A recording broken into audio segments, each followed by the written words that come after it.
I was homeless. I was leaving a 4 or 5 year relationship. I had 3 kids already, and I was pregnant with my 4th born, Jason. When we got reacquainted, she told me that she'll be there to help me. You know, she told me that she was only there to help me.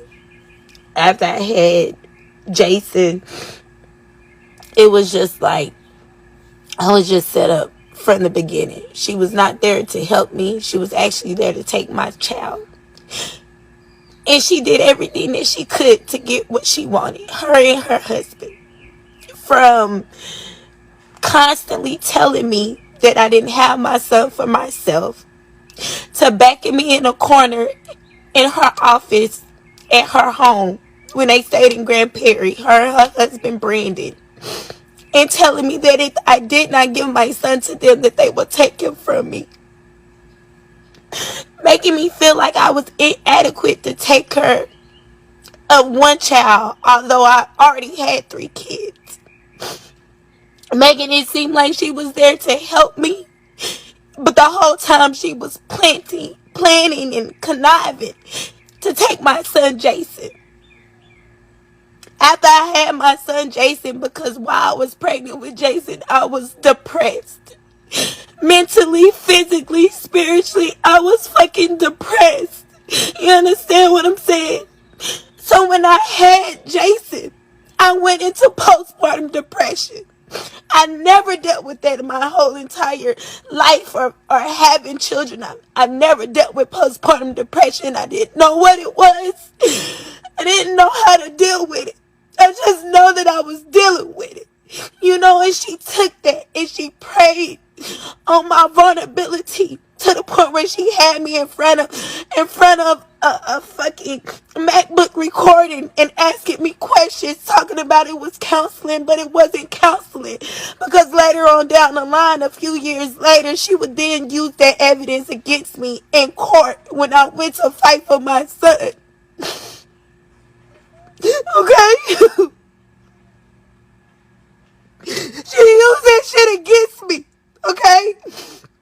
What was supposed to be for healing, what was supposed to be for ministry, what was supposed to be for all of that, she used it against me in court to take my son, okay? Now, I don't know many mothers that's dealt with postpartum depression, but that shit is fucking real, okay? It causes you to be detached from your child. It causes you to feel like, you know, maybe you don't love your child. You know, this shit is real. And in my case, it caused a detachment.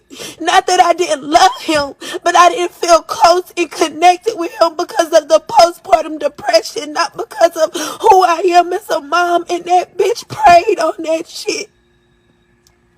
And when you fighting against people with money, and I'm talking about real money, that shit is hard as fuck. I represented myself in trial by myself, and I had to sit up there and come to the agreement because I didn't know how to fight no more. They paid my lawyer off. They paid the judge off. They didn't even want to submit their income documents, her health documents, nothing, to the point where they had even their little minions around them doing the work for them. You know what I'm saying? That girl, for a whole year straight after I had my baby, did whatever she could to put it in my head that my baby was not for me, to the point where she brought down a so-called prophet by the name of Gaylena, okay? And they performed this whole little, I call it an exorcist now. They had me laying on the floor, speaking in tongues over me, pouring oil over me. Then she comes up with this elaborate story talking about I didn't have Jason for my